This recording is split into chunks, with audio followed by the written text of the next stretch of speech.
కోపాలు చాలండి శ్రీమతి గారు, కొంచెం కూలవ్వండి మేడం గారు. చామంతి నవ్వే విసిరే మీరు, కసిరేస్తూ ఉన్నా బావున్నారు.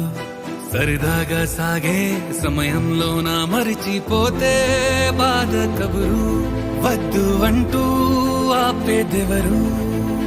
కోపాలు చాలండి శ్రీమతి గారు, కొంచెం కూలవ్వండి మేడం గారు.